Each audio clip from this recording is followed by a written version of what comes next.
नमस्कार मंडळी. आज म्हटलं भरपूर पाऊस पडत आहे, तर मी आज आले आहे कोल्हापूरच्या घरी.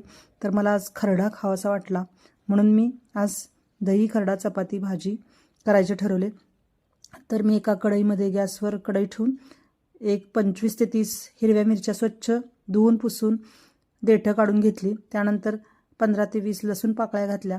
त्याच्यानंतर त्या भाजत आल्यानंतर त्यामध्ये जिरे छोटे 2 चमचे घातले. त्यानंतर अर्धा चमचा तेल घातलं, म्हणजे मोठा चमचा आहे तो, म्हणजे 1 चमचा होईल एवढंसं तेल घातलं. ते मस्त भाजून घेतलं. त्यानंतर त्याच्यामध्ये चवीनुसार मीठ घालायचं आहे. गॅस बंद केला मी. त्यानंतर हे सर्व खाली उतरून घेतलं आणि छानपैकी बत्त्यानं ठेचून घेतलं. इतका मस्त आणि टेस्टी खरडा झाला होता. त्याचा सुगंध पण खूप छान दरवळत होता.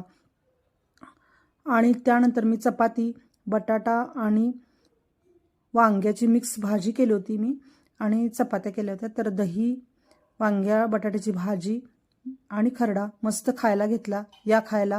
व्हिडिओ आवडला असेल तर व्हिडिओला लाईक करा, नवीन असाल तर सबस्क्राईब करा. पुन्हा भेटू पुढच्या व्हिडिओमध्ये. तोपर्यंत धन्यवाद, बाय बाय.